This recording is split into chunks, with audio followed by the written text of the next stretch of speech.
क्या ओम प्रकाश राजभर की बीजेपी से डील फाइनल है? और अगर डील फाइनल है तो कौन कौन वो दो लोकसभा क्षेत्र हैं जिसे ओम प्रकाश राजभर बीजेपी से मांग रहे हैं?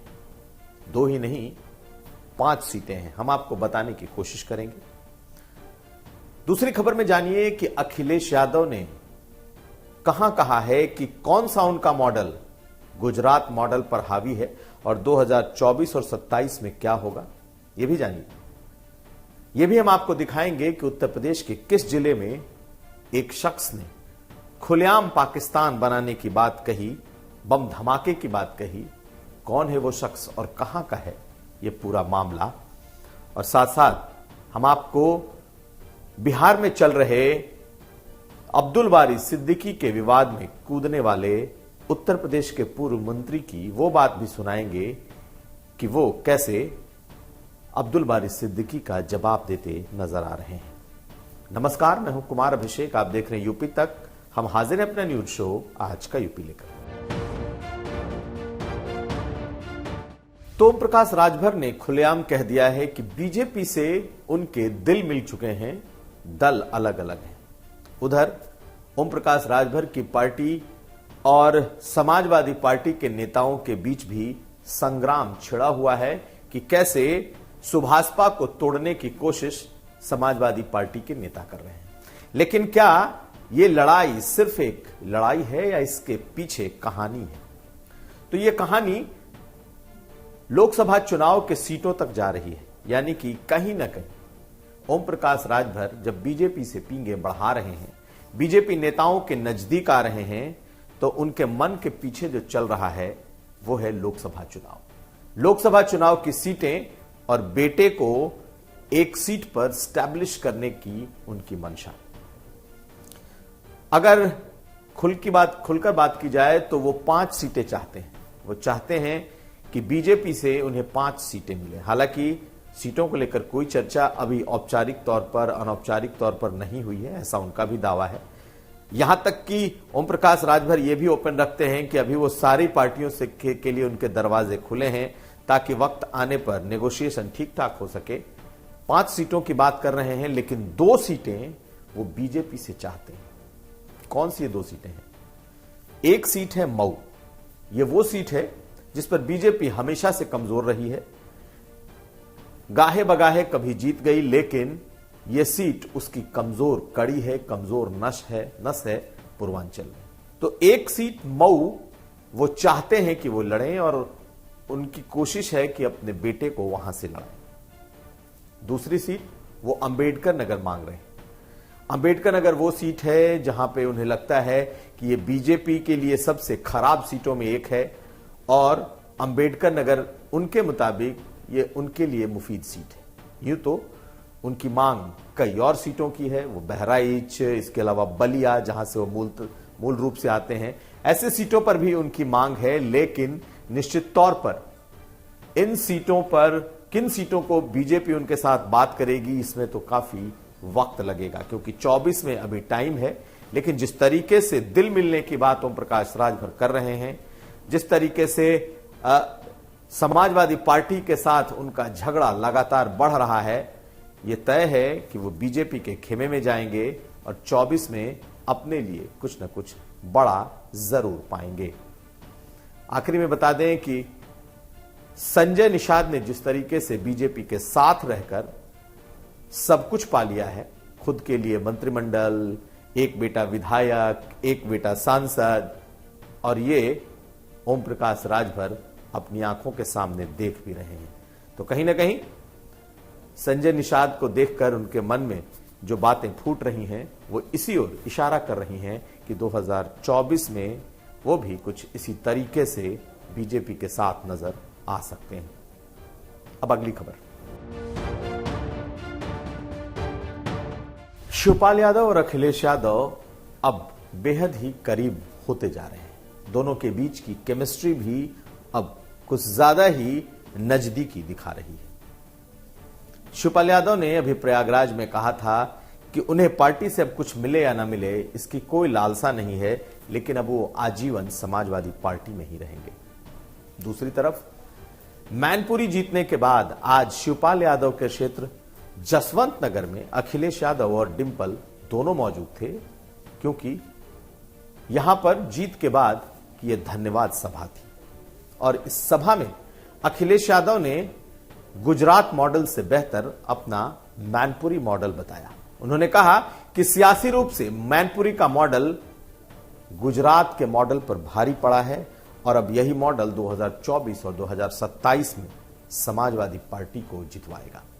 पहले सुनिए क्या कह रहे हैं अखिलेश यादव। गुजरात मॉडल के पढ़ने वाले लोग अब मैनपुरी मॉडल पढ़ रहे हैं। वो लोग बीजेपी के न जाने क्या क्या सपने देख रहे थे। वो कई बार ये दावा कर रहे थे कि आजमगढ़ को हरा लिया है, रामपुर को भी हरा लेंगे और रामपुर को भी हरा लिया, अब मैनपुरी को भी हरा लेंगे।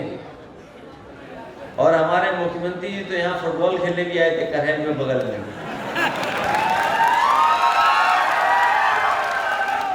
अच्छा हुआ वो जसवंत नगर में नहीं आए,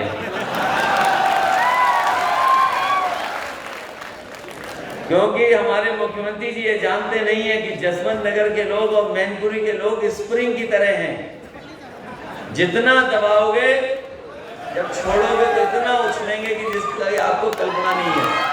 जहां हमारे सामने 2024 है, वहीं हमारा 2027 भी है। और हमें उम्मीद है कि अब तो चाचा भी साथ आ गए हैं, मैनपुरी मॉडल भी तैयार हो गया है।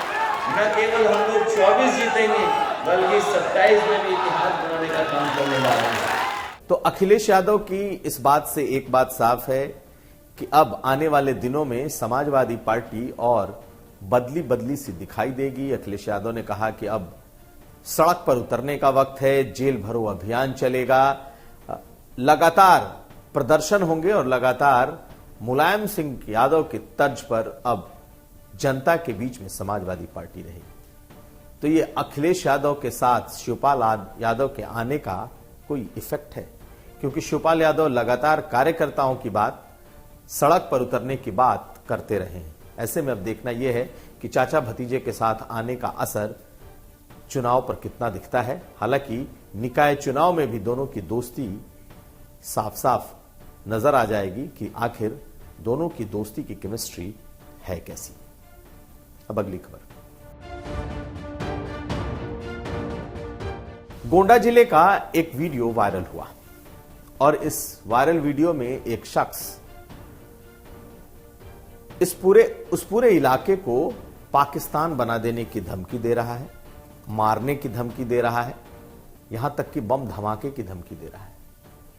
यह वीडियो वायरल हुआ तो यह पुलिस के कान तक इस वीडियो की गूंज पहुंची।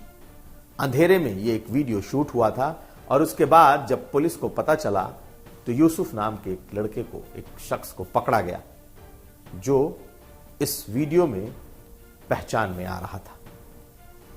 बेहद ही आपत्तिजनक था यह वीडियो, इस वजह से उसे न सिर्फ पकड़ा गया बल्कि उसे जेल भी भेज दिया गया है।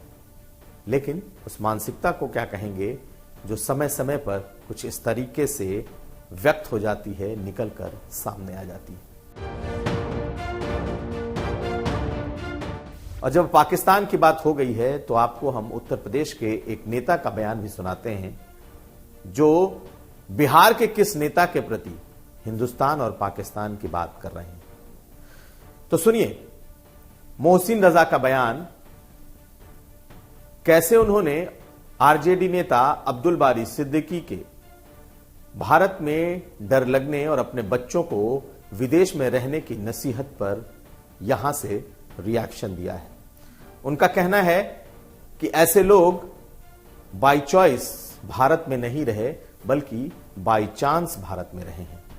तो बीजेपी के मुस्लिम चेहरे का आरजेडी के मुस्लिम चेहरे पर यह पलटवार कुछ इस अंदाज में है। सुनिए।